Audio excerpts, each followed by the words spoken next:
Okay, we are live. Thank you. Good morning, everyone.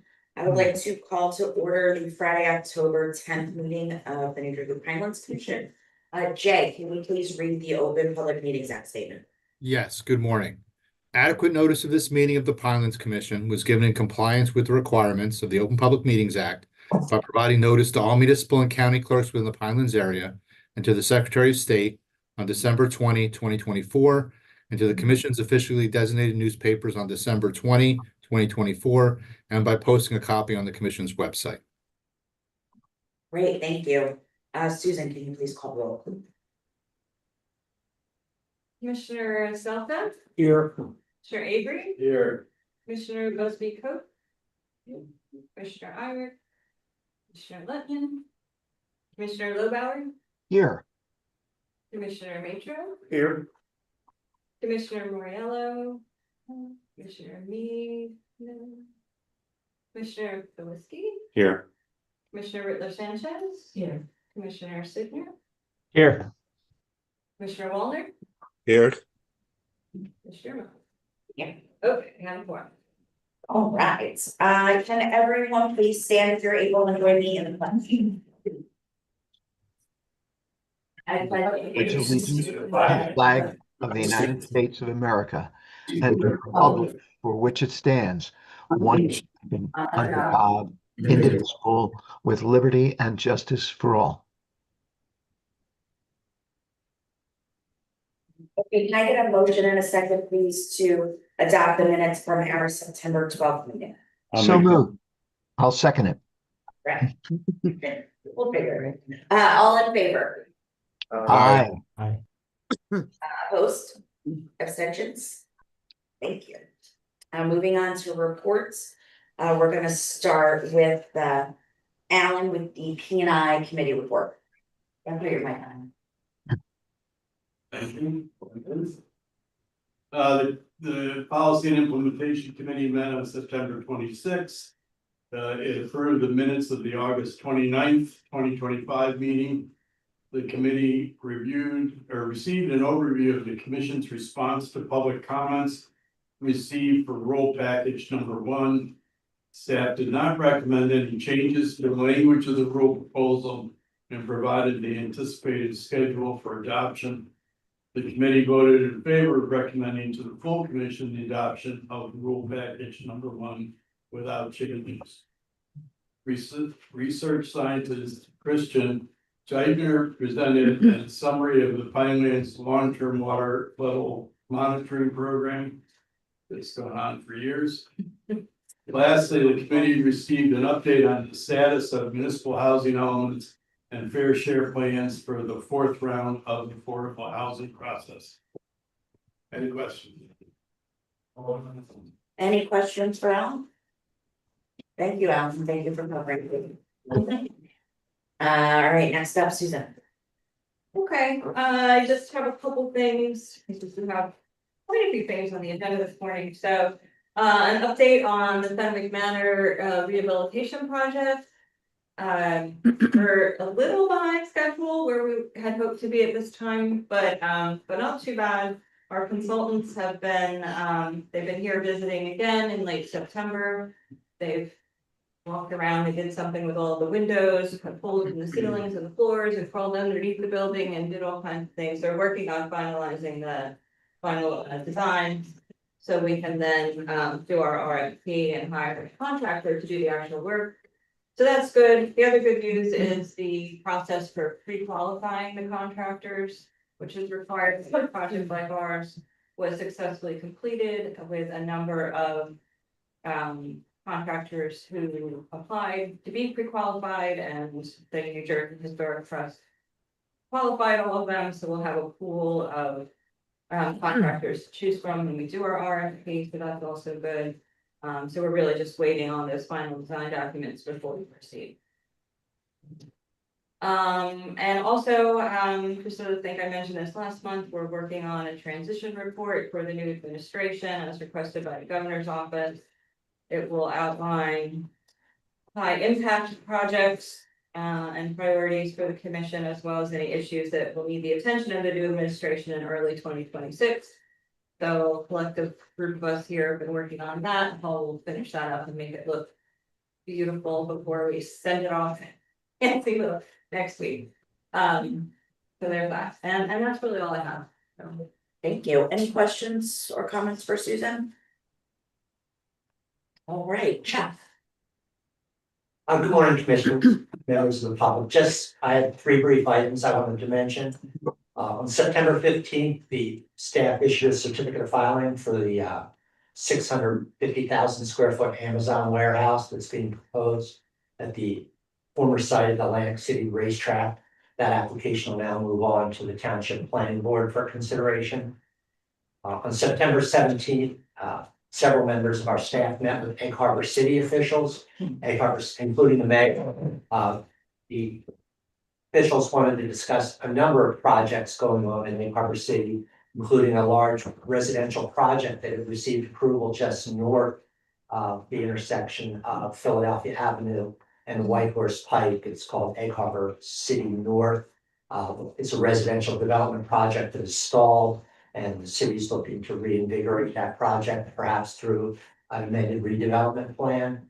The city's also interested in capping and constructing a solar facility on their closed but not capped landfill. And the last matter I just wanted to mention, we also corresponded with the mayor of Morris River Township. Morris River Township is also interested in capping their landfill. It's a closed landfill, but uncapped, and then developing a solar facility on that landfill. Based on our regulations, the size of the solar facility is somewhat limited, and we provided a couple of suggestions to the mayor on how the town may be able to address that issue. And now I'd like to ask April Field, cover a couple of items, please. Good morning, everyone. 2 items that that have been of note to the public lately. Wanted to provide ongoing updates. These were also in the management report. Wow, Mike's everywhere. Can everyone hear me? The first is our application that we received back in 2025 near the Black Run Preserve. It's an application for a wetlands determination and T&E review. The property owner has indicated that they're currently pursuing permanent preservation of the land with Green Acres funding potentially, and they're looking to have the wetlands field verified as part of the verification process, appraisal process, excuse me. And I just want to let everybody know that the wetlands have been field verified, and we sent a letter saying that the wetlands line was accurate. So they should be good to go and off for appraisal.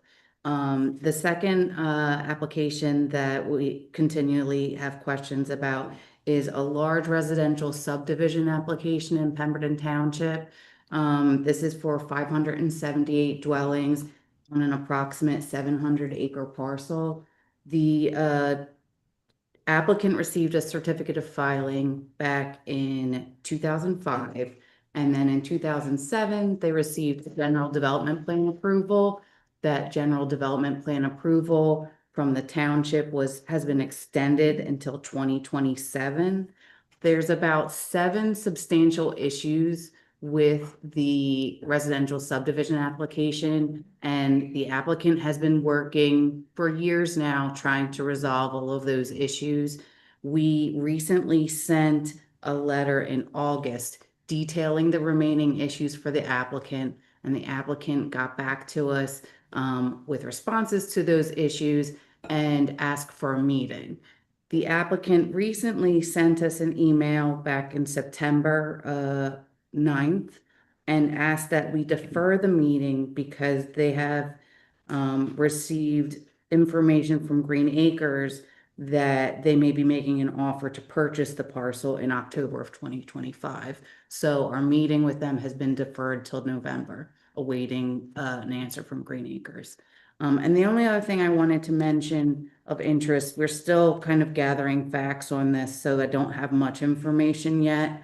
is that DEP has discovered an invasive fish species in a lake in the Pinelands area called snakehead. And so we had a meeting with them and we're talking to them about potential for elimination of the species. That's all we know right now. And that's all I have. Anyone have any questions for Chuck or April? All right, thanks to you both. Jean. Good morning, very quickly, I'll touch on the agenda items for the October Policy and Implementation Committee meeting. We will have presentations from the DEP on artificial turf. One of the presentations will be from Green Acres and how they evaluate recreation funding proposals that involve artificial turf. And the other will be from the Division of Science and Research staff, summarizing the current science around artificial turf. The agenda will also include staff recommendation on a request for funding through the Pinelands Conservation Fund for permanent land protection. We did at the end of the open period for funding requests.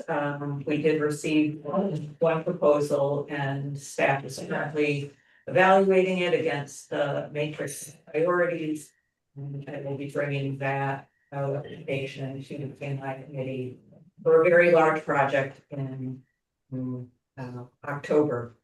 Keeping my months straight this time. And staff is preparing the report on the septic pilot program for the November commission meeting. And just this past month, with the start of the new federal fiscal year in October, we kicked off a very large multi-year project on developing a new application information system. We're hoping that involves many staff across the commission, from regulatory programs who mostly use it, but also land use programs. Eventually we'll be wrapping in business services and fees and of course executive staff. So big project, many years, but hopefully a great new system with lots of functionality for everyone. And that's all I have. Thank you. Any questions or comments for Tina? Yes, we'll be on. Yeah, go ahead. Is it really in one project? Only one project submitted, yes.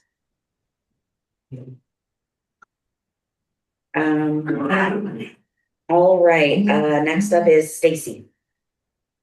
Morning, everyone. I just wanted to let you know that the oral argument for the Clayton appeal, which involves the KC rules, is scheduled for October 29th at 9:30. My understanding is that the appellate division does live stream its arguments, but I will confirm that with Jay, who is nodding his head at me, so I think that is correct. If anyone has any interest in watching that argument, please let me know and I will get that information for you. And the other thing is you recently received an email from me. It is October, time for the executive order 41 training. I know some of you have already taken it and I really appreciate you getting that done. We have till November 14th to get it finished. The module that is on the State Ethics Commission website has been updated, so you no longer have to take the cannabis training separately. The training runs for about 40 minutes, so please do that at your earliest convenience. I would appreciate it. Thank you. Thank you. Any questions or comments for Stacy? Brad. Morning, commissioners. I have one update to provide. Just at the beginning of this month, we released our new and enhanced internal zoning tracking system. It replaced a system that was originally designed back in the 1990s. As of right now, we are tracking around 600 different zones within the Pinelands area. So this is taking into account various permitted uses, minimum lot size requirements, PDC requirements, And we've sort of modernized the database behind the scenes, as well as the user interface that users in Land Use Programs Office and Regulatory Programs Office are using. And so that is launched, and we are working on sort of a public-facing version of that we're hoping could be released sometime in early spring of 2026. And I just wanted to note that this was a project that was partially funded by our National Park Service grant. So good news. Well, anyone have any questions or comments for Brad? Great, thank you. And last but not least, Paul. Morning, happy Friday. Have three quick items. First, just to mention again, we are gearing up for our annual World Water Monitoring Challenge event at Batstow Lake on October 24th. At that time, members of your staff and DEP and the Park Service will be educating 150 students about the Pinelands, including students from Hamilton and Pinelands Regional. Secondly, we are busily compiling and vetting dozens of photos for inclusion on the 2026 Pinelands National Reserve wall calendar, which will be funded by the National Park Service, and will have a water theme and will be distributed free of charge in early December. And last but not least, we held, I'm going to pull up a presentation here. We held our outdoor painting program here at our office last week. Let me get rid of this here. Right, okay. And this was led by Amber Malm, who's a planning specialist and a painting enthusiast. She's shown here. And you can see they painted the barn. Oops. And we had numerous artists here painting in oil and watercolor. This was Thursday afternoon. There's watercolor on the left. You can see her historic outhouse shown there. two and a half seats for those going at home. And beautiful paint jobs, beautiful painting of the American sycamore. I just thought it was a really nice event, and there were some really talented people, including our own Mark Palvast, who painted in the manner. Finally got it done. Painted it right there. The after before the renovation picture, so we're gonna ask it to repaint it after the project. It was really, it was a beautiful afternoon Yes. and a lot of excitement, and people were really, it was really interesting to watch them. It was pretty cool to Yes. see all the different perspectives, and they all seem very happy to be there. Thank you, Amber. It was her Yes. idea. Fabulous. Great job. She did a wonderful job explaining the process of painting, and I just think we'd love to do that again. And those are my updates. I got a barn, see if we can arrange them. That's awesome. Thank you, Amber. And thanks, Paul. Anyone have any questions or comments? All right, moving right along. Can I get a motion and a second, please, for a resolution for 3 public development applications in Hamilton, Egg Harbor Township, and Galloway Township? I'll move it. I'll second. Thank you. Chuck, you wanna run through? I know you have some aerials and such. Yes, thank you, Madam Chairperson. I'd like to set the stage for the public development application. There was a shifting agenda. And I just wanted to make sure that everyone has the same scorecard for today. When the original packet was sent out to all the commissioners and the agenda was posted online, there were 4 public development applications up for consideration. In the meantime, the Lenape District Board of Education asked that their application proposing an artificial surface grass area at Shawning High School be deferred until the November 2025 commission meeting. So that application is not on the agenda today. And secondly, there were some quickly developing facts on the Hamilton recreational facility application. I'm going to spend just a couple of minutes to kind of frame that issue as to why an amended development report, public development report was sent out, and then ask Ernest Steeman and your staff to cover the 3 public development applications that are for consideration today before the agenda, or on the agenda today, excuse me. So after we had sent out the public development report dated September the 19th for the proposed Hamilton recreational facility. Within a number of days, on September 26th, we received in a threatened and endangered species survey that we have required to be performed for the actual Hamilton Lake. Some of the commissioners may remember that we approved an application to apply herbicide to Hamilton Lake.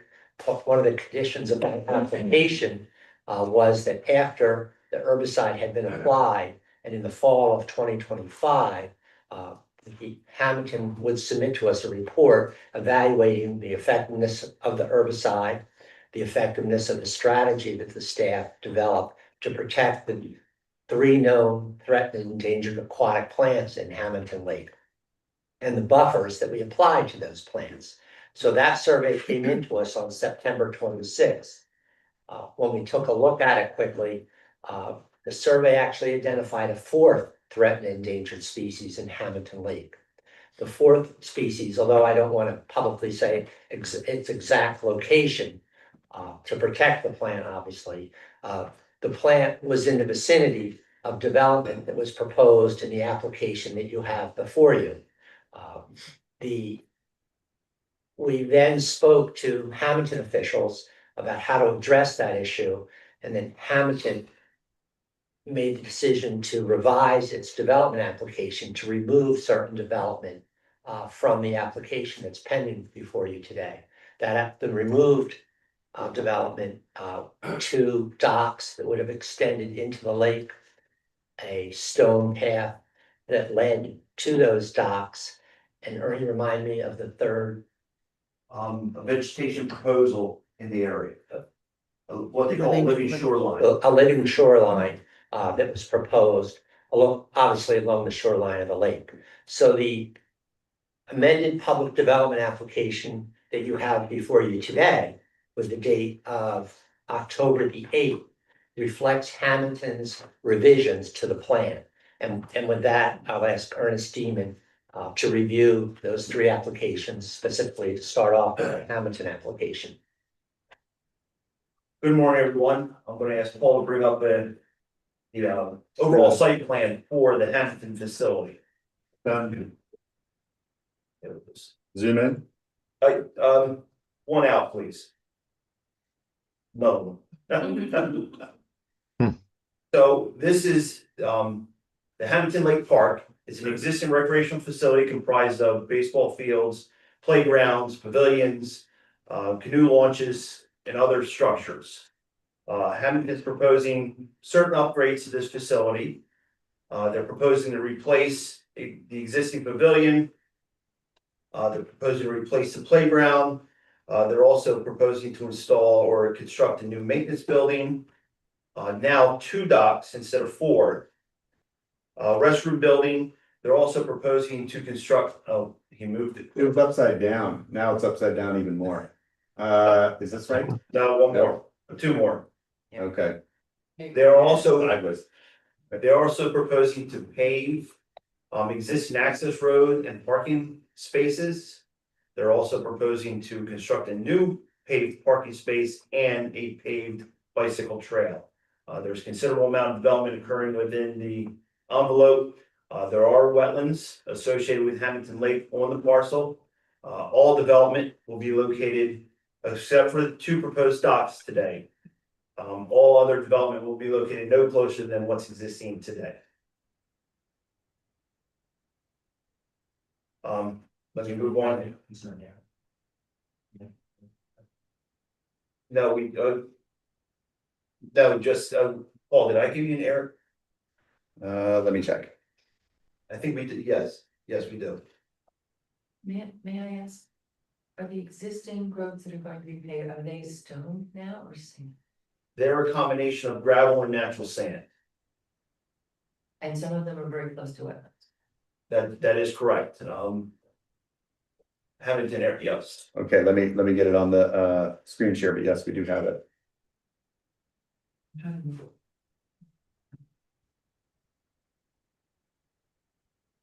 Zoom out.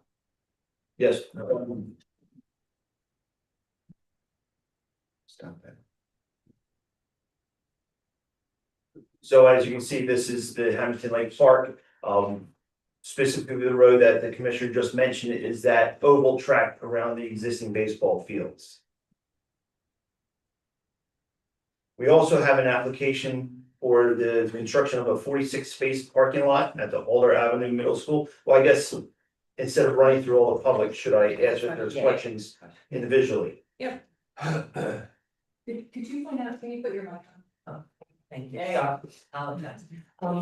I understand there's supposed to be 15 infiltration basins that are going to be put in with this project. That's correct. And how are they going to look?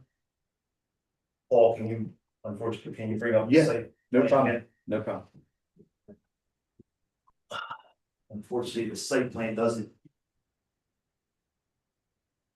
You scroll down. I didn't check Yeah. out at me when I said, when Well, no, unfortunately, this overall sheet. I'd have to show you the grading plan, but there's facilities spread throughout the site. Outside of the wetland buffer, the wetlands and required wetland buffer. But they're spread through the entire parcel. Are they all fairly small? They're all fairly small, as you mentioned, there's I think 15 proposed. So they actually are addressing that where we typically require that you propose small stormwater facilities throughout the site instead of one large facility. okay. And they have, because they're infiltration basins, will they need any kind of special maintenance, make sure that they continue to occur? Yes, they will, and they address the maintenance requirements from the comprehensive management plan. They have a schedule and an actual maintenance plan prepared. So these are all new, they don't have any existing on the site, is that why they're putting in some? No. I'm just curious. These are all new. Most of the development that you see that's existing today pre-exists the Pinelands comprehensive management plan. Okay. Thank you. Any other questions for Ernie on this? All right, hearing Okay. none. Next up. Paul, can you please bring up? Alder School whole parcel? Yes. Zoom out. Zoom out, please. So the Egg Township Board of Education has an application before you for the construction of a 46-space parking lot at the Alder Avenue Middle School. The district has indicated that their existing parking facilities are inadequate for their staff. This is the overall site. And the next slide, I'll bring your attention to the lower right-hand corner.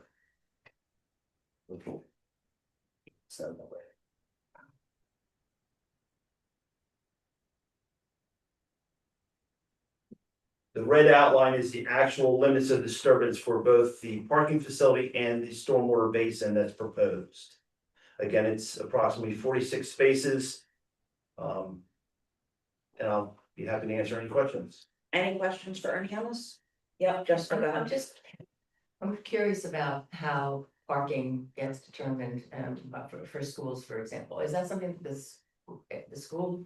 I mean, it's not our purview, so. Right, well, Okay, yeah. I know, I was just, well, except that it has a lot of impervious cover, and I just was wondering if there's limits to what they can do, or or how they determine how much they need, or is it The just? zoning board, Yeah, well. Consideration. Yeah, I mean, for private development, there's parking requirements in the Right. municipal ordinance that, Right. they determine that. Right. She doesn't have any role to play there, but as far as public uses like this and school boards, I'm not sure how that works. I don't think they need the town's approval, so it must be, A school. perhaps there are other standards, but So we would be aware of them. yeah, it didn't seem that the zoning would necessarily cover it, so I figured that there must be another. I'm just curious, thank you. any other questions on this for Ernie? All right, Then finally, we have before us a 2-lot subdivision, no additional development proposed in Galloway Township. There is an existing senior center building and a 4,000 square foot recycling drop off. You don't have an I area. was gonna say, I didn't think so. Galloway Township's just proposing to place each of those uses on an individual lot. It's in a Pinelands Regional Growth Area in the Pinelands Village of Cologne, which permits both parcels will meet, minimum lot size requirements in. I've mentioned that the commercial center or the community center is serviced by sewer, so there's no issue with septic pollution. All right, any questions or comments on that for Ernie?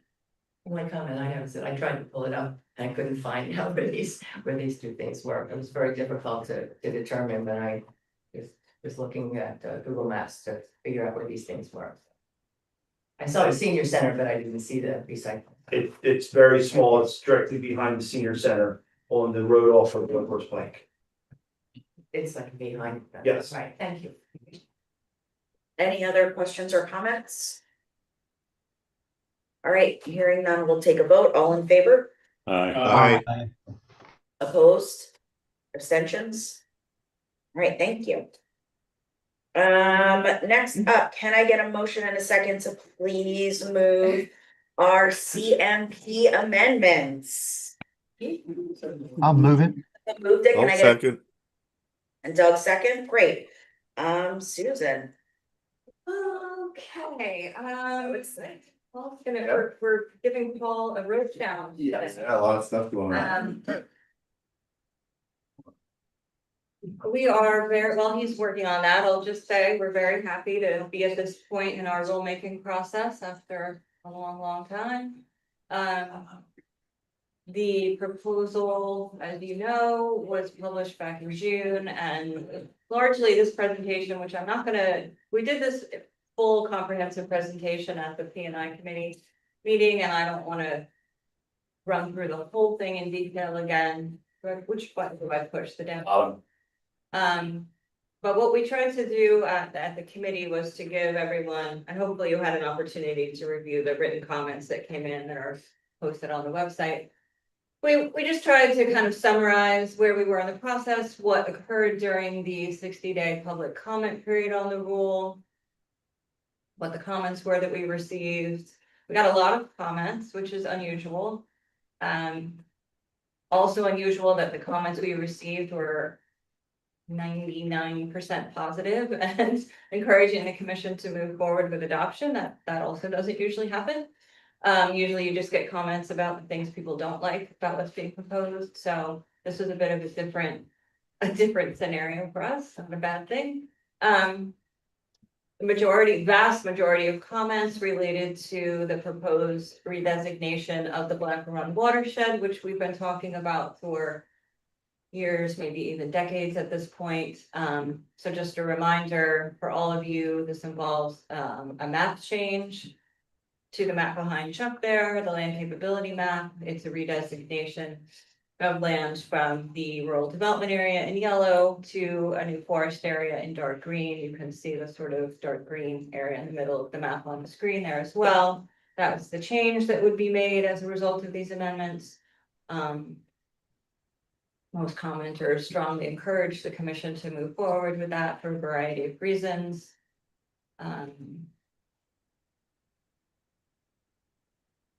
There was some confusion, I think, with some of the comments where people were encouraging the commission to move forward with the amendment to protect the Black Run Preserve. Black Run Preserve is already preserved, so this rule really has no impact on the preserve itself. What it's doing is reducing permitted development intensity in the areas around the Black Run Preserve that are in private ownership.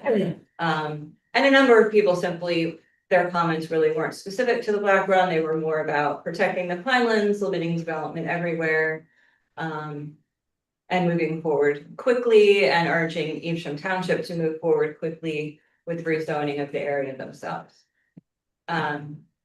We had one commenter who supported the redesignation of the area, but also asked or sort of wished that the amendment had also included requirements for development and management of accessible trails.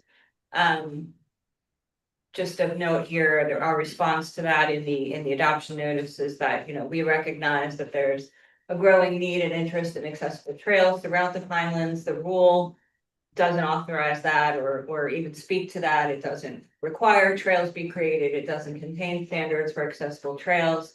We are working on some suggested amendments to do that, which we'll be discussing with the commission at a later date. But this amendment, that was not the intent of this amendment. We received very few comments on the other portions of the amendments, which just as a reminder, Some of those relate to changes in our application fee structure. For the first time, we will have increased fees for development applications that involve resolution of violations of our standards. We are increasing fees for certain types of letters of interpretation for the first time in decades. Specifically those relating to wetlands delineations, like what April was talking about earlier. If someone applies for a letter of interpretation to confirm wetlands lines or determine the wetlands buffer on a property, our current rules require the fee be submitted for only $250, regardless of how big the property is or how much work the staff does on that LOI. So we've changed that so that the fee would be applied on a per acre basis. In recognition of the larger amount of time that's required for larger property. Also for the first time, a separate fee if someone is applying for a waiver of strict compliance, it's only $250. So I don't want anyone to get worried that we're, imposing large fees. These are, for the most part, people who are applying to build one home that doesn't meet the standards of the CMP. We received some comments in support of all those changes. A big piece of the amendments deals with assigning expiration dates to certain documents that the commission issues. Very, very old waivers of strict compliance. These are those that were issued between 1985 and 1992 or thereabout. So they're very old. There are some still out there that reappear every once in a while. They were obviously based on old standards that are in the CMP. They're the one category of waivers that have not already expired and don't already have expiration dates. So after 30 plus years, we decided it was time to assign an expiration date to those waivers. Anyone who has one of those old documents will still have, even after the amendments are adopted and in effect, they'll have another full year to use that waiver. So they'll be notified of the steps, of the new expiration period and what they need to do. We'll be doing that later this year. And then primarily what this rule would do is assign expiration dates to certificates of filing, which you hear us talk about all the time, or CFs. We like to call them that too. They're completeness documents, they're not approvals. They're what the staff issues after an application for private development is completed here with the commission. We've never had an expiration date for those documents before in all of these years. And just like with those old waivers, they come back and somebody says, I have one of these documents, the CF from 1983. Can I proceed with my development? Well, it causes lots of chaos. And because of course that application was submitted under rules that have been not in effect for 30 years, municipal zoning has changed, all those things. So henceforth, CFs are going to have a 5-year lifespan. They need to be used within that 5-year period of time. And by that, I mean, go get a municipal permit of some kind, get a county approval. That's consistent with the CMP. And the rule would then also say, if you have one of these documents that's older than was issued before 2004, it will expire upon the effective date of these rules. We received a couple comments, not many, requesting longer grace periods, more time for people to use the CFs. Just a note here is we did do a very large notification effort for applicants and property owners who received certificates of filing in the past, going all the way back to January of 2004. As you might imagine, that was tricky because people didn't use email back then. And so we had a lot of mailing address. We had to do a lot of hard copy mailing, which stuffing of envelopes, which is not what we're used to. But we did notify about 1,600 applicants and property owners that our system tells us received certificates of filing, but never used them, if you will, or didn't receive approvals for their projects. So they were notified. We point that out in the adoption notice, as well as this little phrase here that says, the rules provide the staff, me specifically, with the authority to determine that a municipal permit or approval, like a building permit or a planning board, like a subdivision approval. We can review that and determine that it doesn't raise any substantial issues with respect to the CMP, that's what the magic phrase, no substantial issue, so it may not be 100% fully in line with the rule or with the municipal ordinance, but if there are minor differences and we don't believe that they raise any substantial issues, we have the ability to send a letter to that effect and allow the permit or approval to take effect. And that will be true for people with these certificates of filing that are set to expire. Good example, somebody gets municipal approval a week before the certificate of filing expires and sends it to us.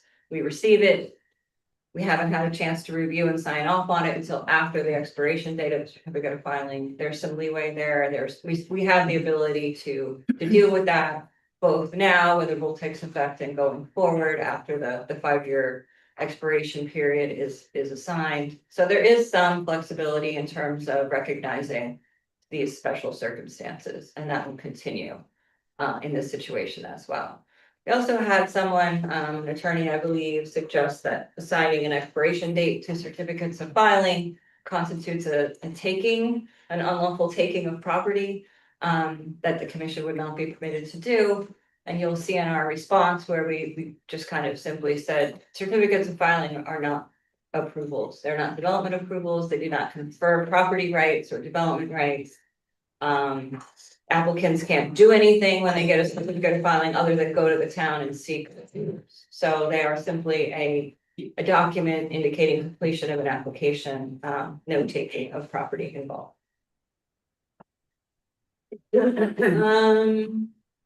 This is just a little bit more of the couple of public comments we received about certificates of filing and expirations. We had a couple, one person suggests that certificate of filing should remain in effect while an applicant seeks permits and approvals and assembles land for their project. So sort of indefinitely, it should remain in effect during that time period. And I think in our response, we said, basically, I'll paraphrase, that's the case now, and that's what's causing problems, is that somebody could say, well, it's taken me 12 years to assemble my project and get a permit. And then they come back and the rules have all changed, and that's exactly the situation we're trying to sort of rein in, so that people will know they have a 5-year time frame to obtain even just one permit or approval. It doesn't have to be everything. It can be a zoning permit, it can be, subdivision, site plan approval, a septic, just one septic permit, one building permit, and that would be considered use of the certificate of filing, and then it would not expire. So we tried to explain a lot of that in the rule, in the adoption notice. Again, we really did not receive many comments on any other aspects where we were just clarifying, modifying some of the ways in which municipalities can zone for regional growth area development and the use of Pinelands development credits. We did have a couple interesting comments related to affordable housing. The rule as proposed kind of formally for the first time acknowledges that municipalities do have the ability to design their zoning plans to encourage or accommodate affordable housing by exempting affordable housing units from requirements to purchase Pinelands development credits. The rule mentions the standards that have to be met in order to be able to do that. Which essentially they're still required to accommodate the use of Pinelands development credits. They just have to shift them essentially to market rate units, to non-residential development. They have flexibility in terms of how to design zoning plans to meet their ever-growing affordable housing obligations. So, some of our towns have very large obligations. This flexibility has been provided to the towns for many, many years, just never reflected specifically in the rules. So the rules will now say this and will provide clear direction on how towns can go about doing this. The comments we received were sort of suggesting that that doesn't go far enough, that if a development project contains any affordable housing units, the whole project should be exempted from the requirement to use PDCs.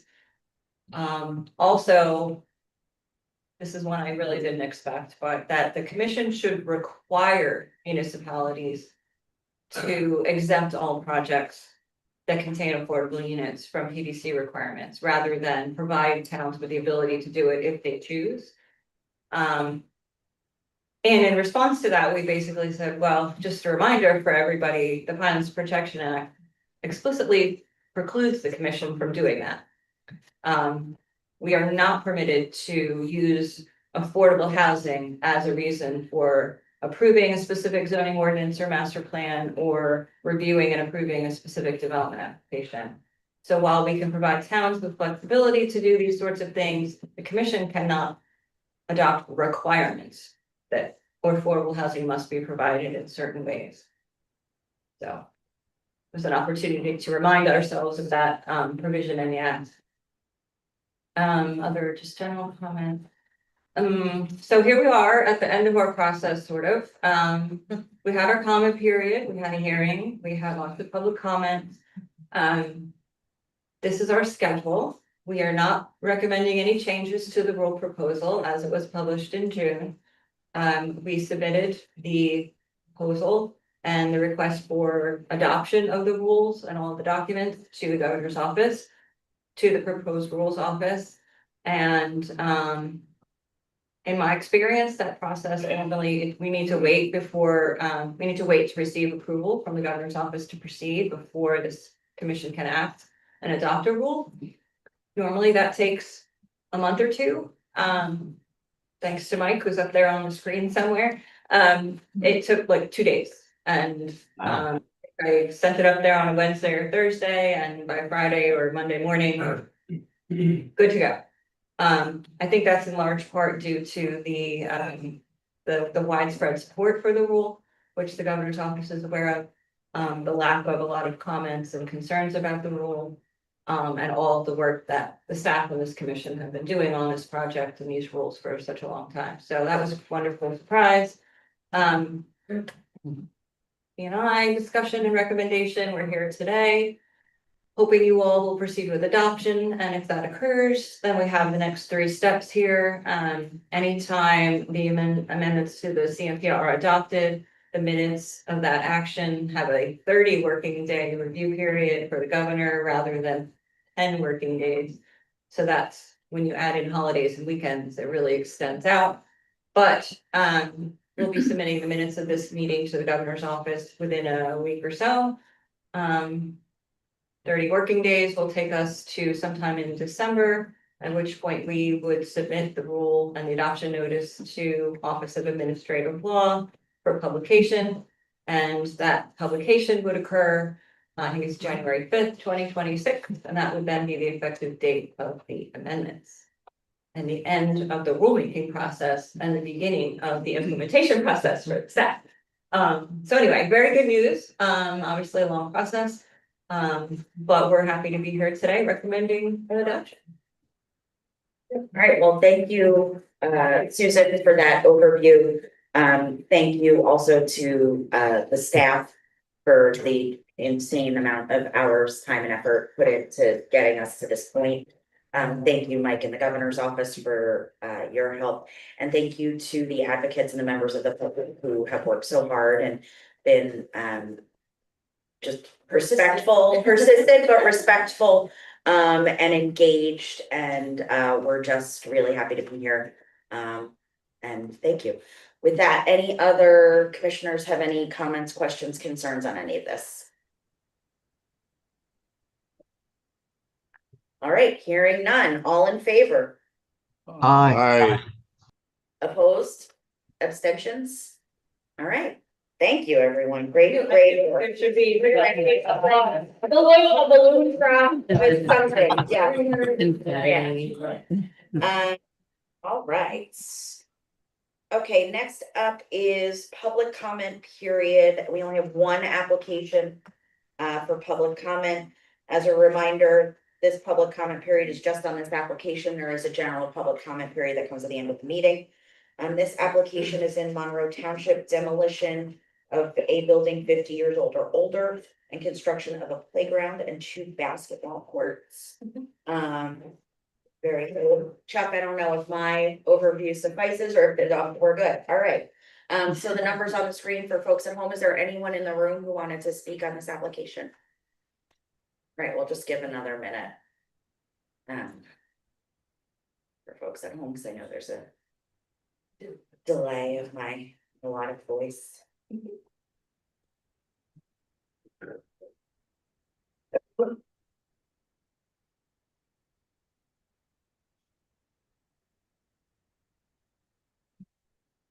All right, anyone on the phone call? No callers. All right, so I'm gonna shut down this public comment period. If there was someone calling in, just please stay on the line and you can speak at the public comment period or maybe call back. Give me a minute.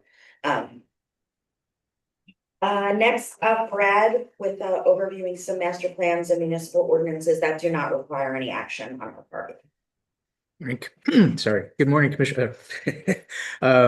Commissioners, you all should have received a memo in the packet for this meeting. There were 5 ordinances that Land Use Programs Office found to raise no substantial issues, and an additional affordable housing plan, fairly minor ordinances. We continue to see towns sort of tweak their various cannabis ordinances. And additionally, we had an ordinance amending a redevelopment plan in Manchester to permit a data center. This is one of the redevelopment plans that has a PDC requirement for non-residential uses.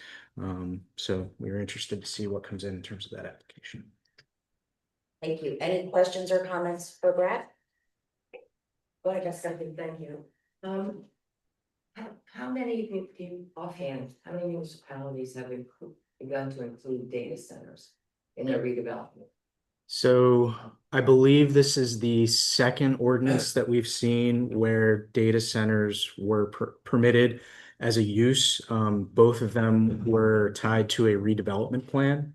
So to my knowledge, there's no other sort of zones, like a zone-wide permitted use for data centers. It's just in those 2 locations.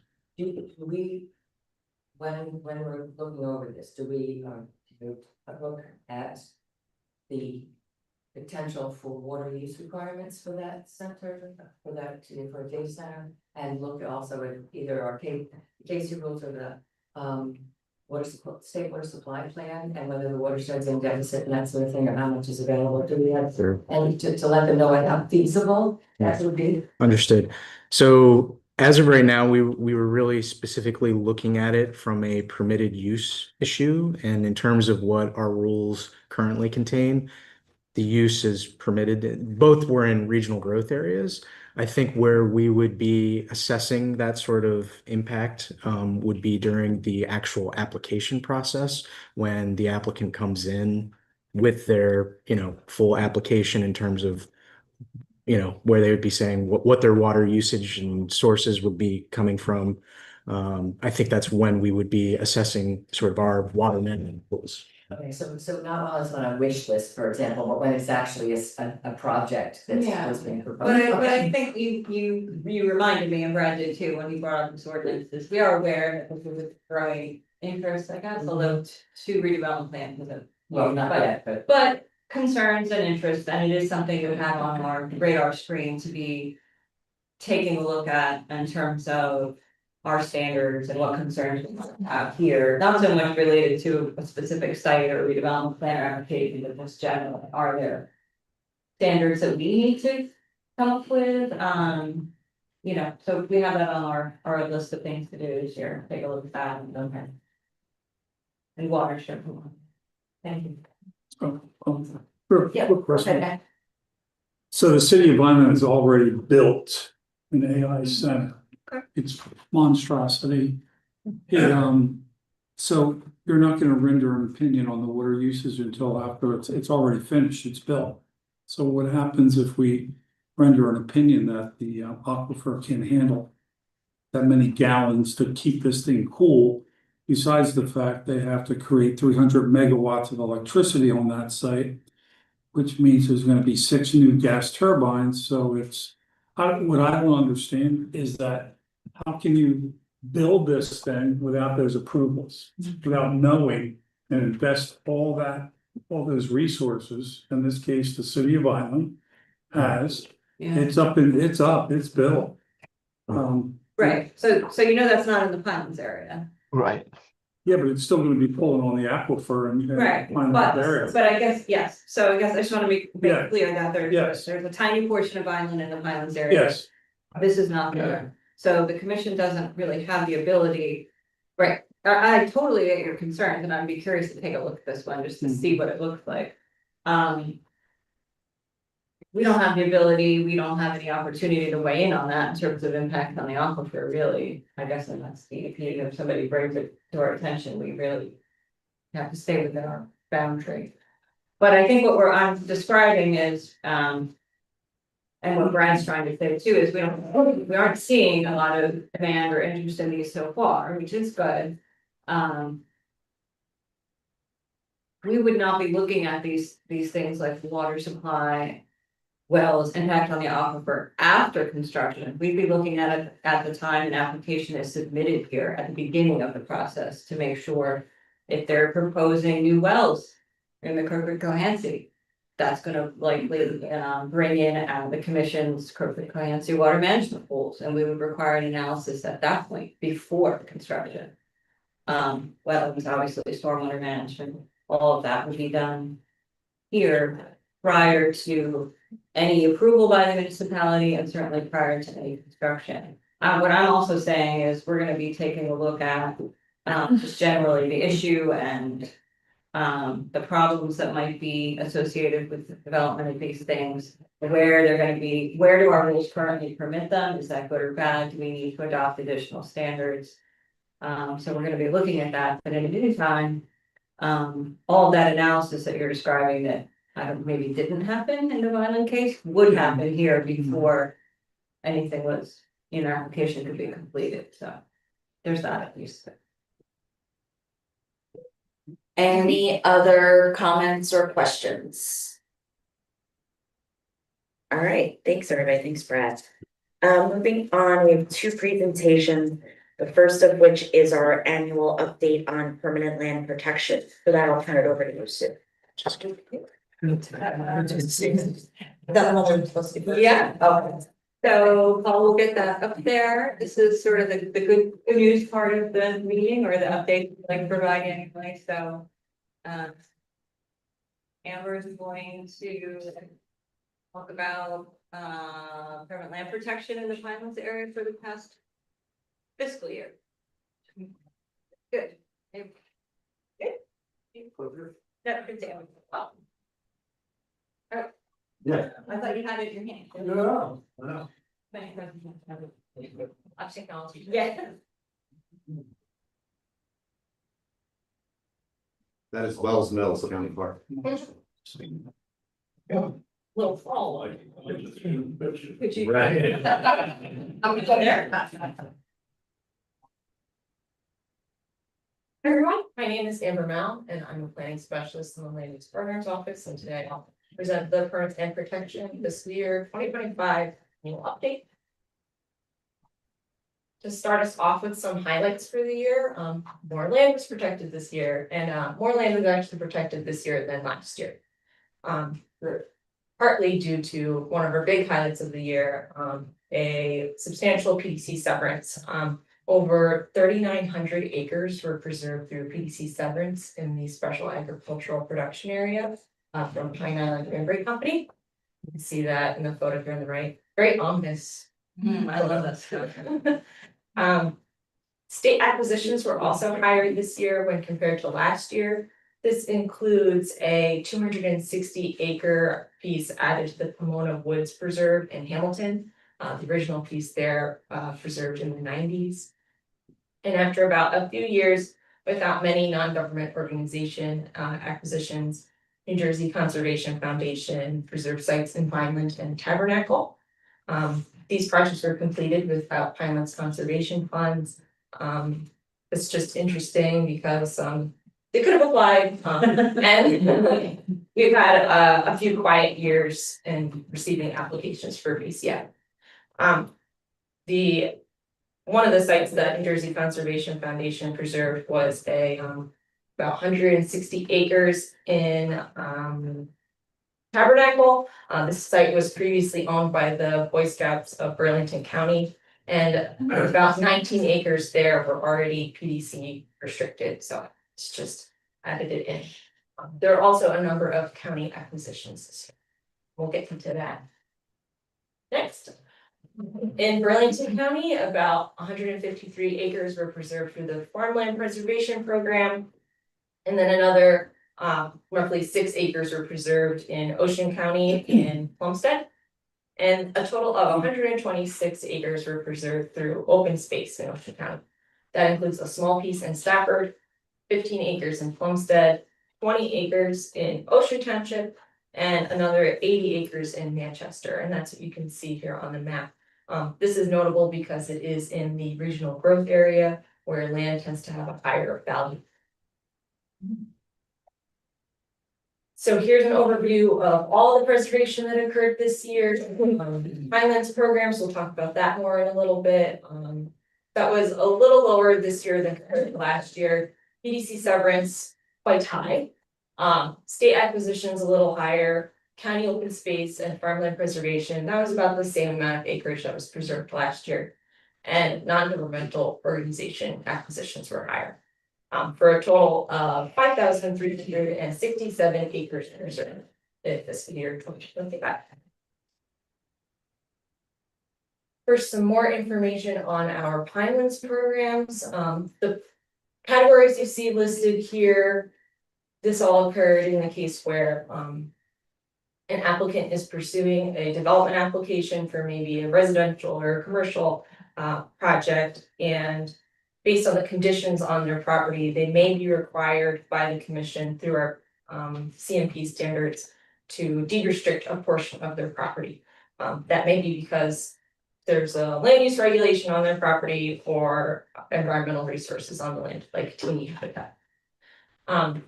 Taking a look at these numbers here, density transfer is a little higher than it has been, but overall, the 147 acres that was preserved this year is a little lower than last year. So last year, 324 acres were preserved.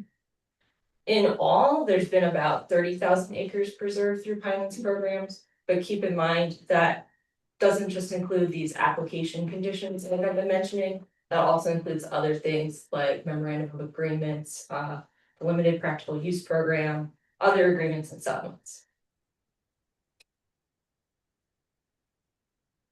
The commission has identified acquisition target areas. These are areas where the commission encourages preservation. One being the section 502 areas. That's what you can see in the gold. And it was section 502 of the National Parks and Recreation Act of 1978, which is the original legislation that created the Pinelands National Reserve, and that states the goal to protect, preserve, and enhance the significant values of the land and water resources in the Pinelands area. So 66% of those areas have been preserved. The other areas we have, which you can see in blue, are the 21 planning areas. And these were originally 20 of them. But in fiscal year 2024, the commission established a new area in Pepperton. And the commission also expanded the Peasley-Belton area. These additions were a result from the commission's management area boundary analysis and vulnerability assessment for climate change impacts. Just be aware, like if you look, some of these areas kind of overlap, so there could be preserved land and technically both. And the commission encourages preservation in these areas through the Pinelands Conservation Fund. It is a requirement for applicants that apply to our land preservation grant. It's a requirement that the land be located in one of these target areas. That doesn't mean that that's the only reason why land preservation would occur here. Through all the other preservation programs, preservation could occur here, and we keep track of it. And so, for example, last year we did not award a PCF grant. So all that acquisition that occurred here is just the other programs. Here's some more information on the state acquisitions from Green Acres or New Jersey Department of Environmental Protection. Just the municipalities on the left. What you can see in Buena Vista Township in the forest area. About 40 acres expanded the Peasley Wildlife Management Area. The activity in Hamilton includes some small pieces, but it also includes the roughly 260 acres added to the Pomona Woods Preserve. And in Woodland, 21 acres were added to the Subi Place Preserve. And the PDC program, one of our favorite land preservation programs here, since the inception of the program, there's been over 62,000 acres of land preserved. Mainly in the preservation area district, special agricultural production area, and agricultural production area. You can learn more about the PDC program in our next presentation. This year, 39 acres were deed restricted in the preservation area district. And again, our big story of the year, 3,980 acres were deed restricted in the special agricultural production area. All due to Pinelands Cranberry Company. So earlier this week, Paul got to go out to watch their cranberry harvest. You can see the big Dr. Seuss operation. And all pictures in the horizontal rainfall. Yes. And 282 acres were also deed restricted in the agricultural production area.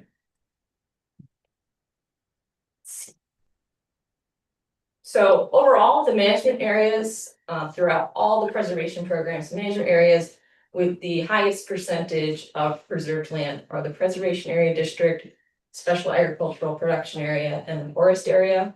And this is expected and what we want to see because these are the lands with the most ecologically sensitive areas in the Pinelands area.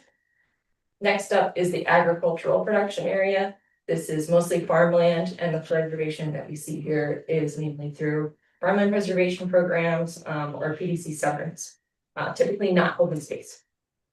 And overall, what we see is that these numbers continue to increase. And while these totals here incorporate the new preserved lands that we've been discussing, it also reflects the work by the commission staff to update the data based on older deeds that are brought to our attention and further refinements to our GIS data to reflect historical deeds.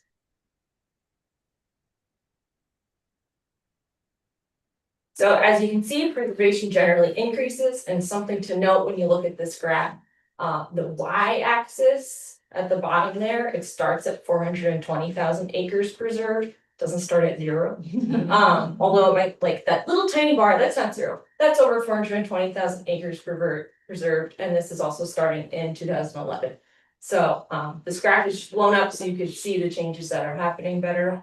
And what you can see is that over the past 5 years, there's been a small, slow growth, but you can really see in 2025 a big boost.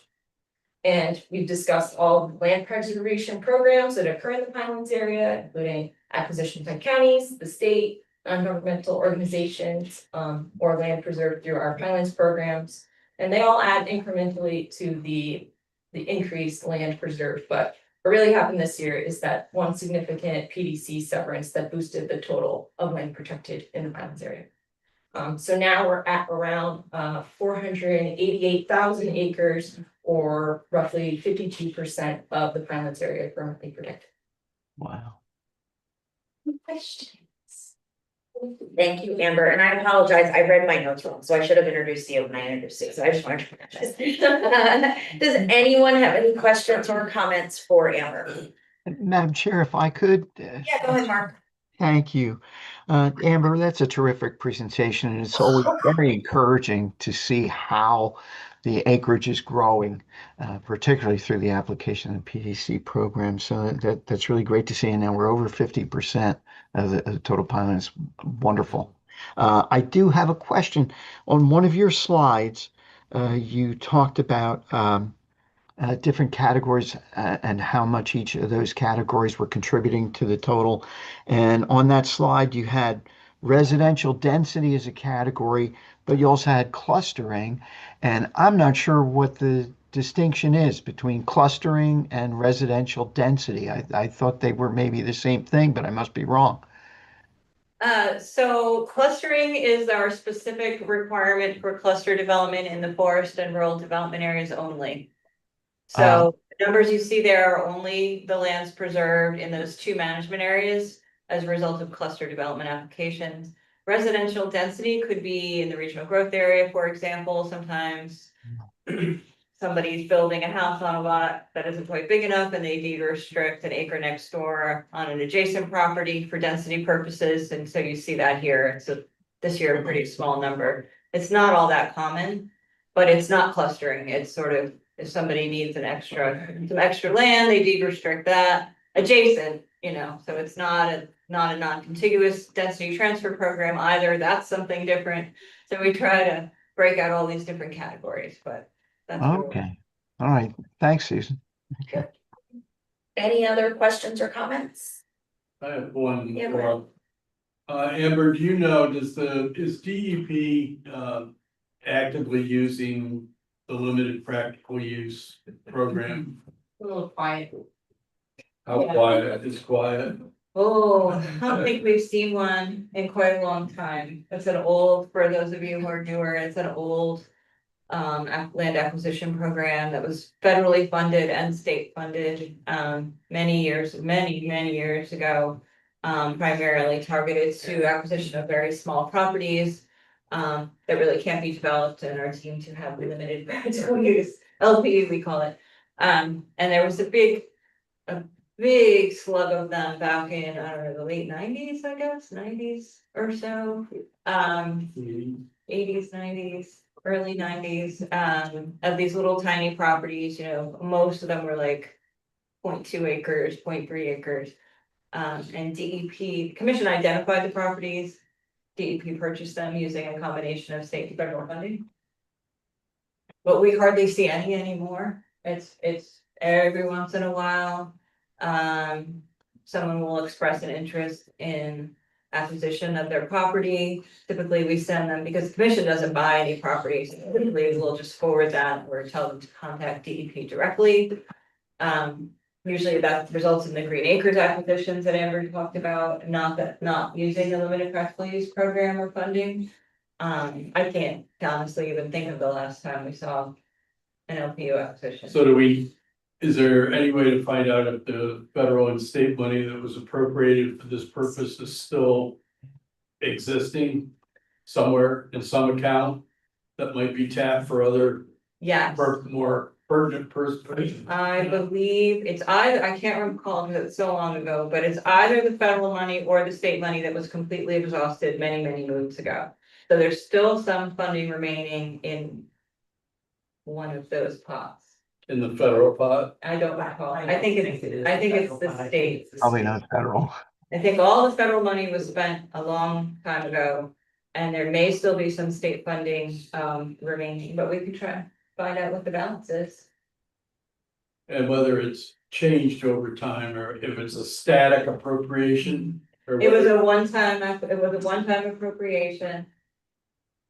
And it was a very specific appropriation for properties of limited practical use, which the commission had to then do rules to define and implement, so. But we can try to find out from our friends at DEP how much of that money remains, because it's not much. I would be curious to know what might be left Okay. for the oasis of money. Not close. No. So we should not whisper about that. I should mention, I think it's important because this is one of those sort of myths or misunderstandings that people generally have. The limited practical use money, so there was an appropriation made. There was the federal money, there was the state money, and there's also a provision where when people buy Pinelands license plates in the state of New Jersey, the revenue, the funding from that is supposed to go to the limited practical use program for DEP to use for acquisition in the Pinelands area. None of the license plate money comes or has ever come to the commission. We receive no benefit from that. DEP receives that money, and again, we can ask about how much money they receive from that. It's not a lot, because they're only receiving like the profit, not. Right, that it's not Not the all, yeah. not. But we'll find. My only concern in asking for that was if the limited practical use program has run its course, that money should go to someplace where land acquisition would benefit, whatever that would be. That was my thought. Yeah. That we should transfer it to a different. Right. Or to the Pinelands Conservation Fund. Or not. Exactly, yes, exactly. But not swept back into the general revenues that Yeah. budget time. Any other questions or comments? All right, thank you, Amber. All right, next up is a presentation on the PDC program. Now, yeah.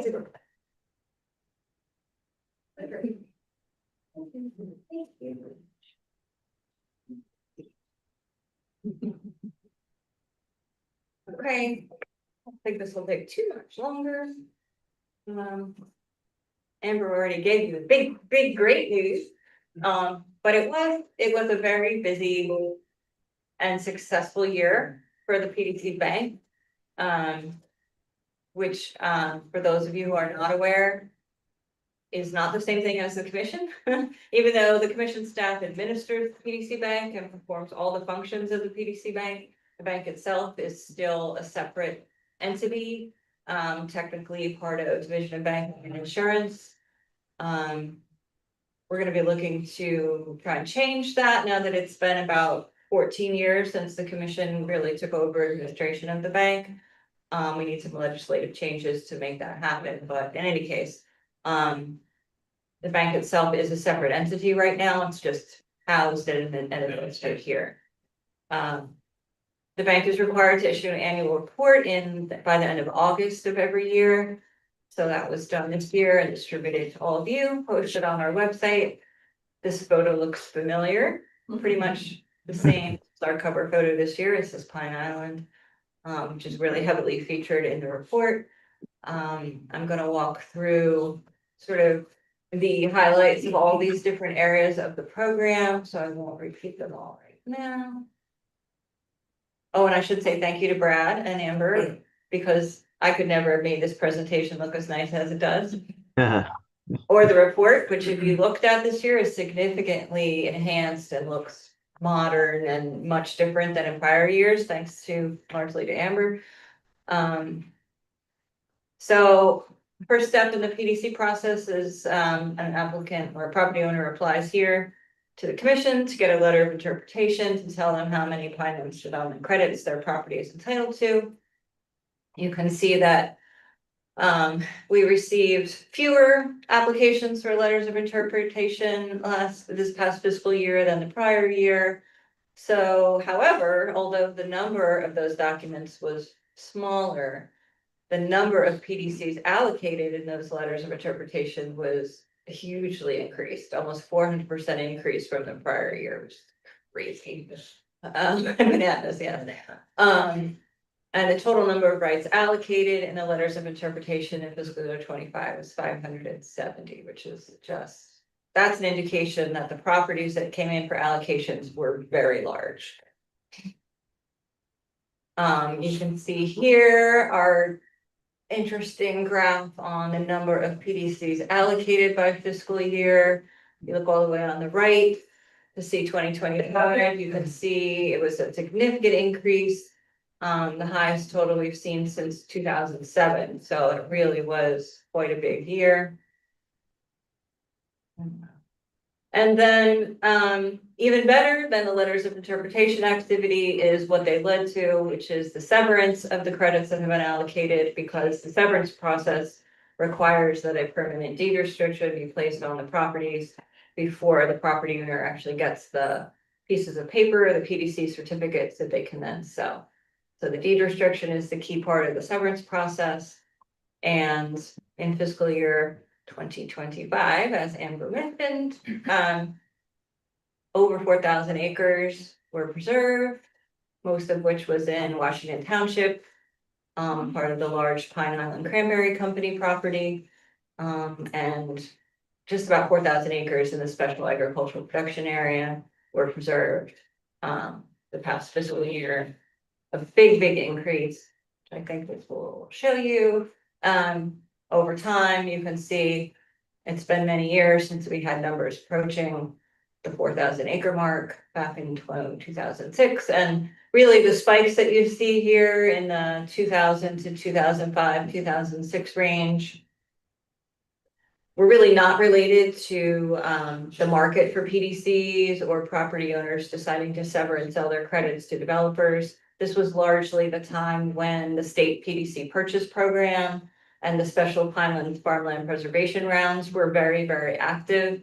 And people were looking to sell their credits to the state and preserve their land, or participate in the state farmland preservation program. And the value of their property at that, through that farmland preservation program, was largely determined by the value of the credits.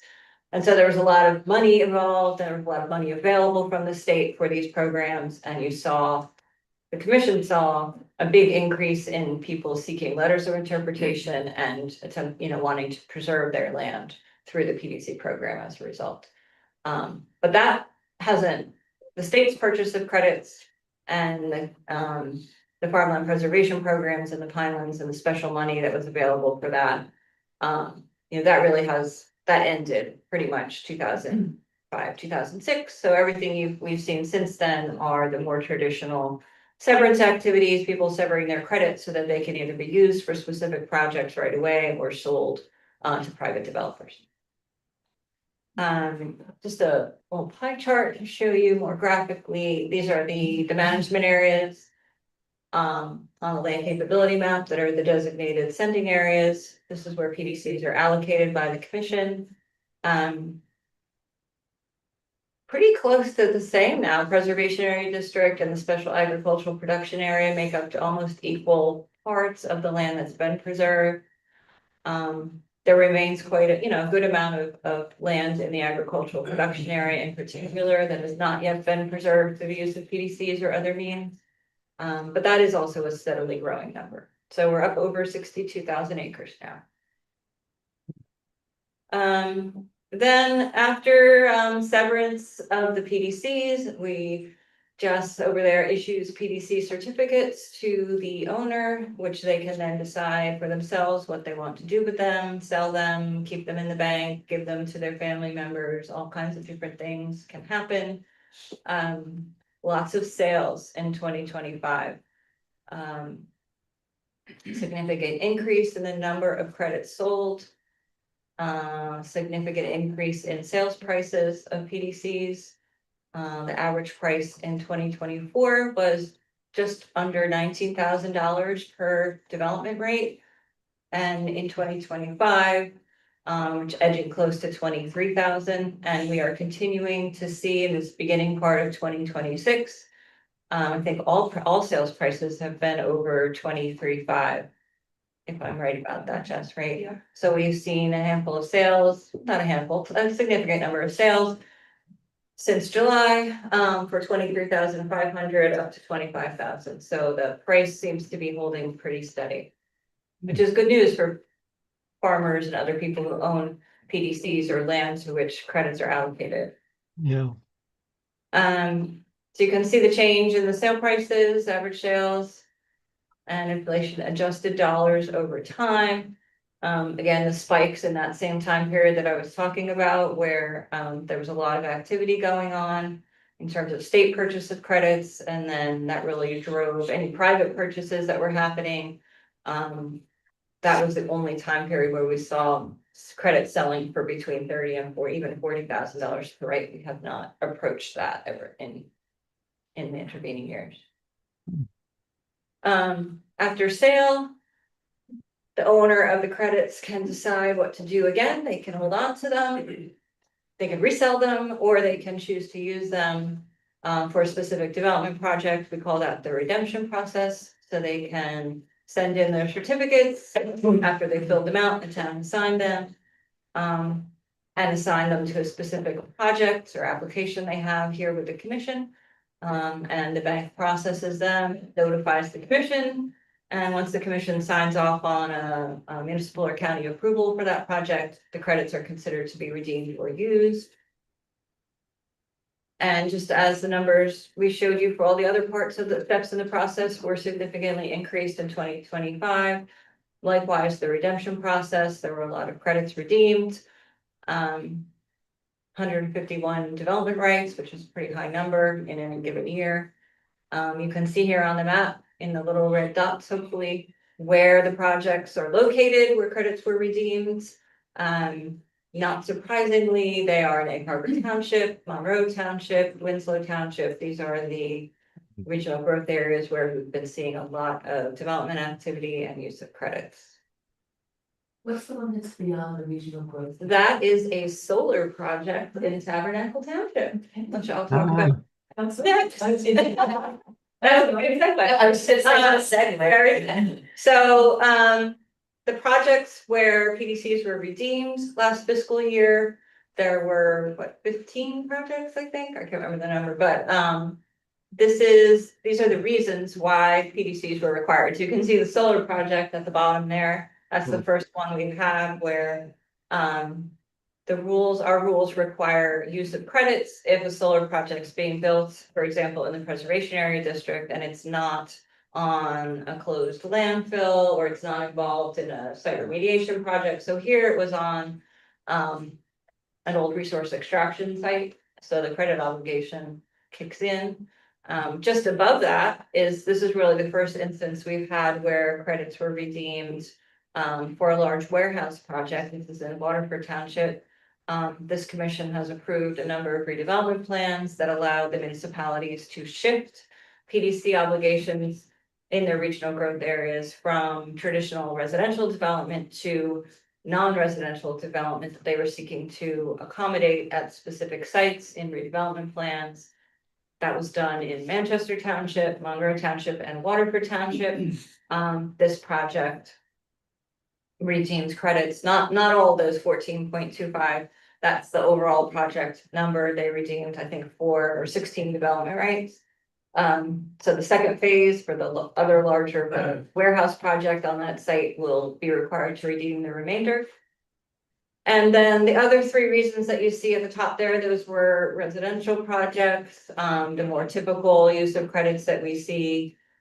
Developers seeking a density bonus, if the lots are undersized, they don't meet zoning, or there's a mandatory obligation built into the zone or the redevelopment plan that a certain percentage of the units use PDC. And you can see here this the photo there is of a very large project in Egg Harbor Township's regional growth area, 657 total units by the time the project is finished. Some are single family homes, some like this townhouses, a combination. They have a large PDC obligation. They have purchased and redeemed all of their required PDCs and are redeeming them and using them over time. Susan, I have a question. What is the circumstance under which a party would purchase a certificate and then not redeem them? Would that be a failed construction project, didn't go forward, or what? Yeah, that's a good question. There's a number of reasons.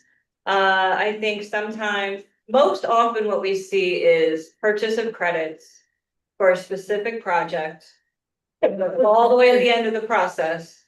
And it has all their approvals and is about ready to be built, then somebody will buy and redeem the credits.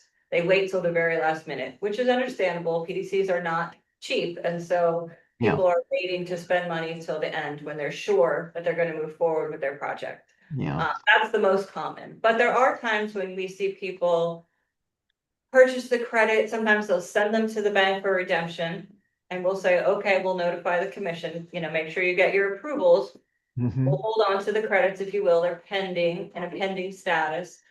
And then they don't seek approvals, or they get their approval, but there's another issue, stormwater management or sewer's not available yet, and the project just sits and the credits don't actually proceed all the way through to the redemption process. Once in a while, we'll see somebody purchase credits and hold on to them, and we don't really know what project they bought them for. We process the sale, we send them certificates, and they go away and we don't hear from them for years.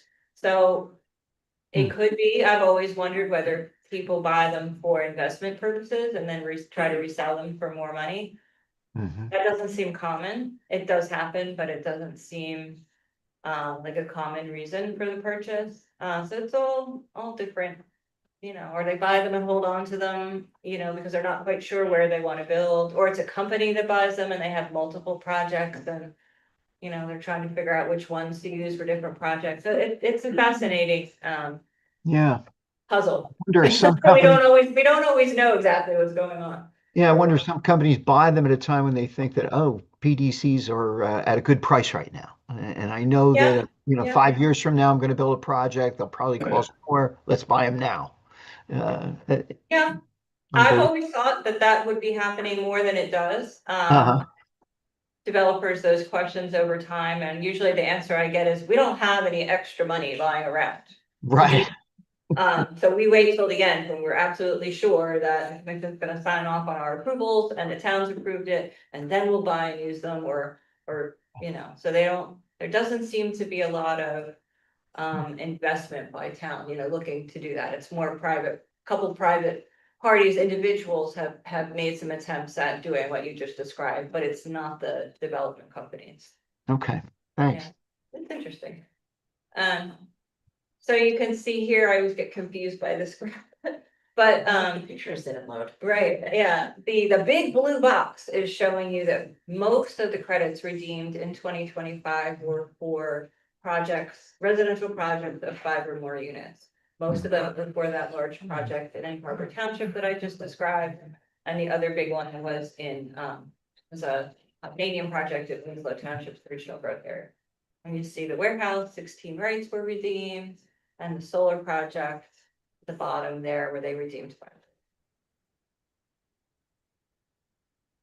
So rights redeemed again shown over time, up and down a lot. 2025 was a pretty good year, but we did have some good years in the early 2020s as well. Mhm. Pretty much reflects the market of, you know, when people are ready to go with their projects. That's when we see the credits being redeemed. Overall, since 1982,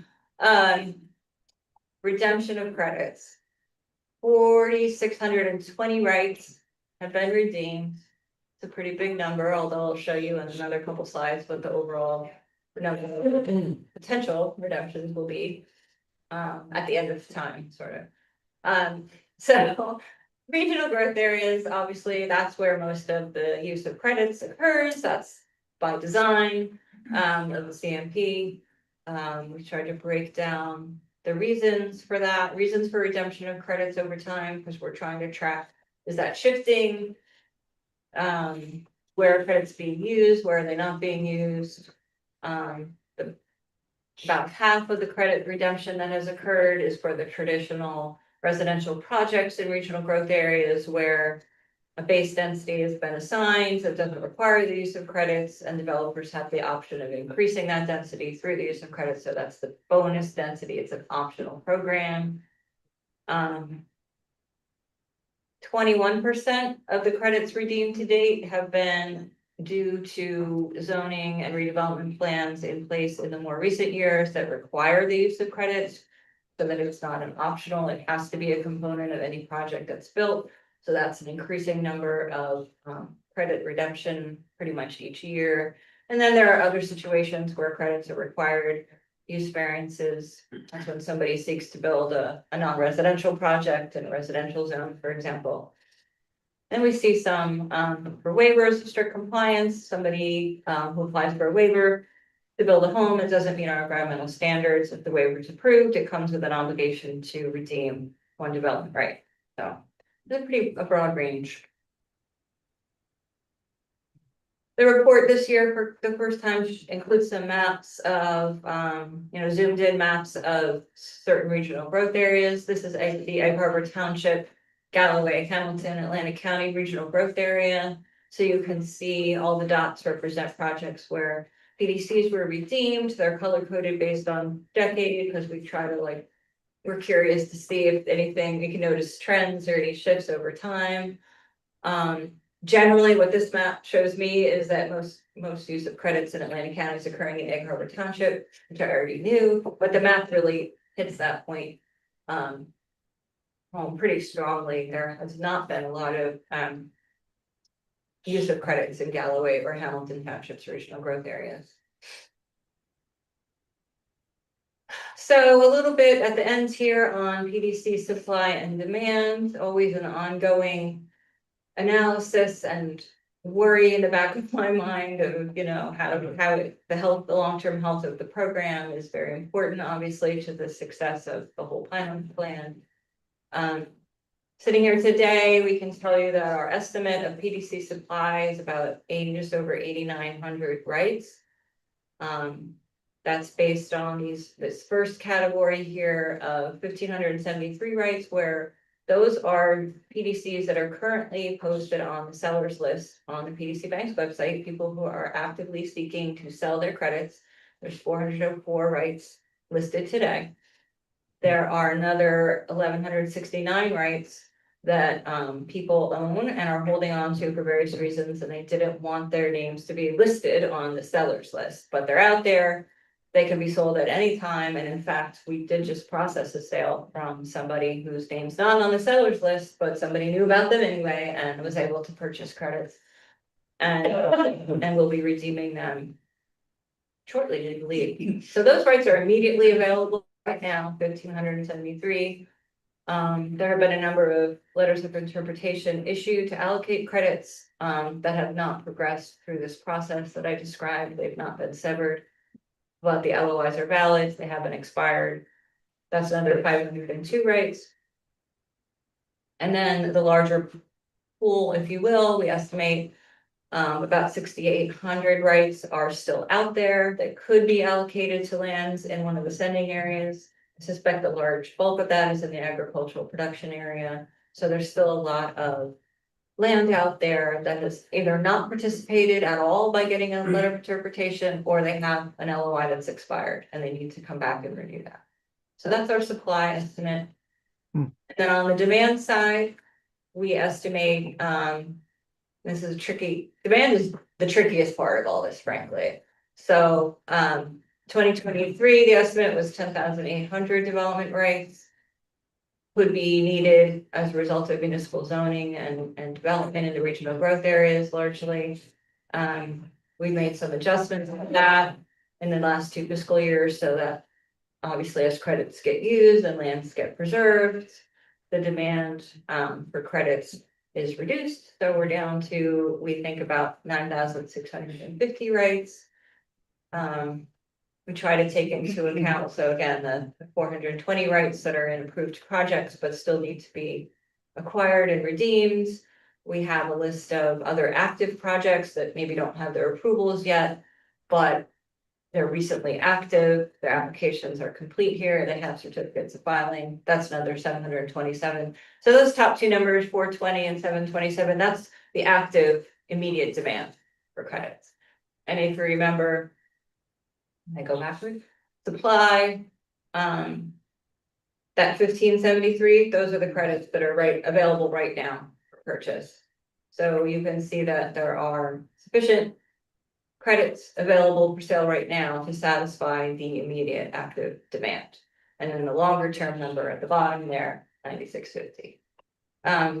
Mentioned that demand's tricky. There's a lot of factors that go into it. It's something that we're going to be focusing on more and trying to come up with standardized, easy ways to report on this. If I had my dream, I would hit a button every 6 months and it would magically update the demand. We're not quite at that process yet, but we have to take into account all kinds of things: municipal zoning. Anytime zoning changes in a regional growth area, anytime a municipality adopts a redevelopment plan in a regional growth area, it can impact demand for PDCs by changing what's permitted on a particular property. If the commission reduces the size of the regional growth area through either an amendment to the land capability map or approving a municipal ordinance, that affects demand.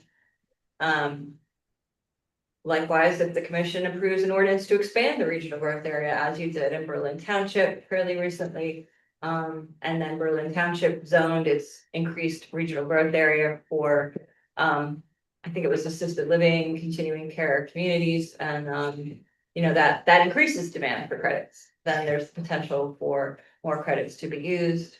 Also part of the demand estimate is sort of a moving target of which projects, are there new projects? Do we have new applications? Who's gotten an approval? Are these real projects, or are the approvals now so old that we shouldn't count them as active anymore? So that's sort of a moving target. We look at what vacant land is remaining in the regional growth area by zoning district, but that also is challenging because it doesn't take into account redevelopment that could happen in the future. You only look at vacant land, you're probably undercounting because a property that has a house on it or a small commercial use could be redeveloped in the future for a much bigger project that requires credit. So it's tricky, but we are doing our best to keep track of all that and develop some system regular reporting. And that's it. And this again is Pine Island from the very rainy field trip I took this week. I think it's still a beautiful picture. So it's beautiful. Yeah, that's it. Very, very informative. Thank you so much, Susan. Anyone have any questions or comments for Sue on all this info? I have one. Yeah.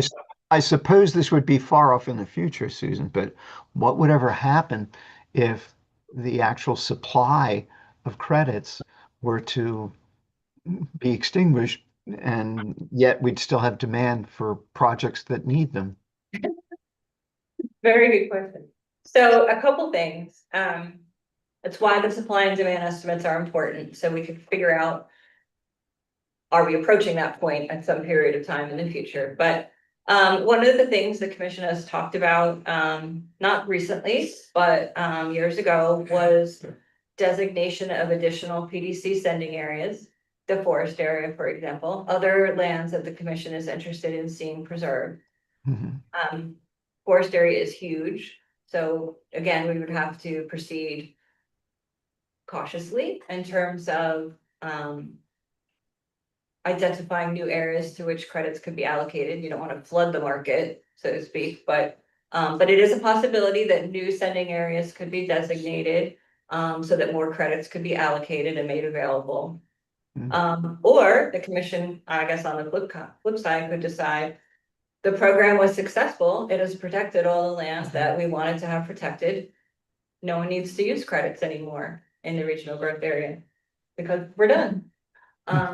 That's far in the future, I think, but so there's a variety of ways that the commission could respond. It really depends on, what you're seeking to achieve and when that happens, but. All right, thanks. Any other questions or comments? All right, oh, yeah, go ahead, Alan. I just wanted to express my appreciation to Jess Noble, who makes all this work on it. That's right, yeah. The part-time. She's very quiet, but great job. Yes, thank you so much, Jess. All right, any other questions, comments? All right. Public comment period. I'll put the phone number up and it's gonna get me the list. Who are viewing at home and would like to comment, please dial the number that is on the screen. And wait, and we will get to you. And then signups in the room, Dr. Amy Golden. I'm sure you're tired of hearing from me. No. But having been involved in the preservation efforts for Black Run watershed for over a decade, I've witnessed firsthand the dedication and commitment of the Pinelands Commission. The proposed redesignation is a monumental step and a watershed moment towards ensuring preservation of vital habitats. I applaud the Commission's approval of the CMP and look forward to the positive impact this decision will have for generations to come. And I want to thank you personally for your patience through the years and addressing our concerns, and I feel like we're making progress. There's a lot more work to do, but thank you. Thank you. Next up, Connie Wegner.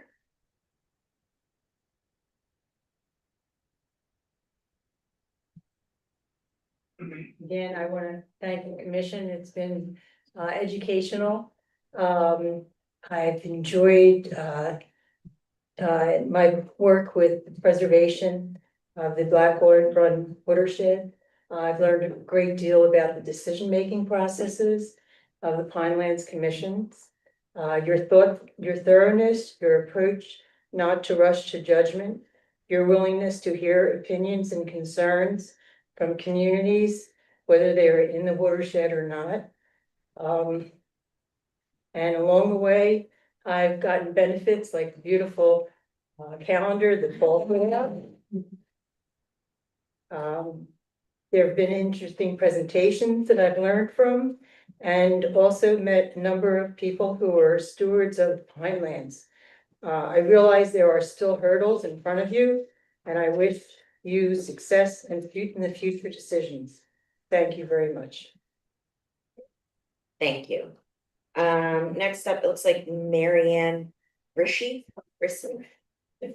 I was just signing in. Oh, you are, okay, well, I mean, the floor is yours. I want to at least thank you, on behalf of the town of Hamilton, the Hamilton Lake Park, ADA accessibility and funding project has been a big job, that Ernie and I and Chuck have worked well with, making a success, so I appreciate that, so thank you. Thank you. Anyone else in the room? Jason, come on up. Hi, everyone. Jason Howell, Pinelands Preservation Alliance. Great job. The public really appreciates, I know, many thousands of people were really counting on this to happen, the Black Run headwaters protection. I did have one question, which is, I've heard countering opinions. I have my own opinion, but I think for clarifying purposes, on January 1st or 2nd, when these become official, what holds if an application comes through? Is it the forest area designation, or is it the current zoning at the township level before the township goes to, amend their zoning? So what holds to an application, the CMP or the township zoning on January 7th? I think it's January 10th. Or 10th? I think it's the fifth. Oh, okay. It's within there. Okay. So I don't know that I can answer that specifically, Jason. This is always an issue whenever the CMP is amended, not just for a map change, but from when new standards are adopted. It really depends on what's the application for, when is it submitted, is it already in process? Does it have an approval? Is it in the approval There's a lot of factors, So there isn't exactly a set answer No, to I that mean, question. Okay. one of the answers I can give you is when the CMP is amended, the Pinelands Protection Act and the rules provide towns with a year to respond, to amend their ordinances. And so we take that year into consideration sometimes when we have to, if the rule changes are big, like stormwater, for example. We have tons of applications in process in various stages. We try to factor in that towns are changing their ordinances during this time period and have a year. That's a different situation than a map change per se. But technically speaking, Evesham has a year to amend its zoning. I don't think it's gonna take them that long because they're working on it already. I also don't think we're gonna receive development applications that quickly. So I mean, again, we haven't really figured out exactly what would happen. We will take a look at what we have, if anything, that's currently pending. I don't know that we have any applications that are sort of pending for development. And try to figure all that out. Sort of keeping the township schedule in mind too. Great, that's very helpful. Thank you. One other question, there's many members of the public interested in the Perpetuahansi case, the lawsuit against the commission. Can you let the public know also where to watch those proceedings or attend in person? Sure. I don't know if there are any restrictions with regard to attending in person because the courtroom's not exactly huge. But I will certainly talk to our DAG and get the information about the live stream. Okay, great. Thank you very much. Thanks. Anybody else in the room? we have anybody on the phone? There are no callers. All right, shut it down. Thank you, everybody. Any final questions, comments before we move to adjourn? Laura, I Go just ahead, have, one comment, and it deals with the snakehead issue and isolated, stream. I would urge my colleagues not to get squeamish on this. If those critters get into a larger watershed, it's going to be a real problem. Dealt with invasive species in other watersheds in other states, and once they're out of the bag, they're very difficult to maintain. These are nasty critters. We need to eliminate them now as quickly as we can. And if there's collateral damage, so be it. Thank you. My opinion. Thanks, Alan. Any other questions or comments? All right, can I get a motion and a second to adjourn? I'll make that motion. Second, All in favor? aye.